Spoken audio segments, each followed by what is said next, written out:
ദേശീയപാതയിൽ തളിപ്പറമ്പ് കുപ്പം പാലത്തിൽ Taurus lorry കുടുങ്ങിയതോടെ ഏറെ നേരം ഗതാഗതം തടസ്സപ്പെട്ടു. ലോറിയുടെ ടയർ പൊട്ടിയതിനെ തുടർന്നാണ് പാലത്തിൽ നിന്നുപോയത്. നാട്ടുകാരും പോലീസും ചേർന്ന് ഏറെ നേരം ശ്രമിച്ചാണ് കുരുക്കഴിച്ചത്. തിങ്കളാഴ്ച രാവിലെയോടെ ദേശീയപാതയിൽ തളിപ്പറമ്പ് കുപ്പം പാലത്തിലാണ് ടയർ പൊട്ടിയതിനെ തുടർന്ന് ടോറസ് ലോറി നിന്നുപോയത്. ഇതോടെ മണിക്കൂറുകളോളം ഗതാഗതം തടസ്സപ്പെട്ടു. തളിപ്പറമ്പിൽ നിന്നും പയ്യന്നൂർ ഭാഗത്തേക്ക് പോവുകയായിരുന്ന ദേശീയപാത പ്രവൃത്തിയുടെ ഭാഗമായുള്ള ടോറസ് ലോറിയാണ് പാലത്തിൽ കുടുങ്ങിയത്. തിരക്കുള്ള സമയമായതിനാൽ തന്നെ വാഹനയാത്രക്കാർ പൊല്ലാപ്പിലായി. ഏറെ നേരത്തെ പരിശ്രമത്തിനൊടുവിലാണ് പോലീസിന്റെ നേതൃത്വത്തിൽ നാട്ടുകാരും ചേർന്ന് ഗതാഗത കുരുക്കഴിച്ചത്.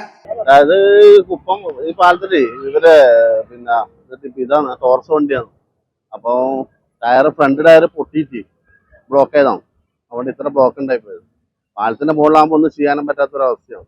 അപ്പം പോലീസ് വന്ന് രണ്ട് സൈഡും ബ്ലോക്ക് ചെയ്ത ശേഷമാണ് ഓരോ വണ്ടികൾ ഇങ്ങനെ തുറന്നു വിടുന്നത്. അല്ലെങ്കിൽ മൊത്തം ബ്ലോക്ക് ആയിപ്പോട്ടെ. ഒരു അരമണിക്കൂറൊക്കെ അവർക്ക് കഴിച്ചാം.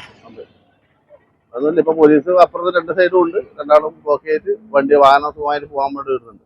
അത് ഭയങ്കര ബ്ലോക്കായിരുന്നു. പോലീസ് വരുന്നത് ഭയങ്കര ബ്ലോക്കും കാര്യങ്ങളായിരുന്നു. ചിറവക്ക് മുതൽ ചുടല വരെ വാഹനങ്ങളുടെ നീണ്ട നിരയാണ് ഉണ്ടായത്. News bureau, Taliparamba.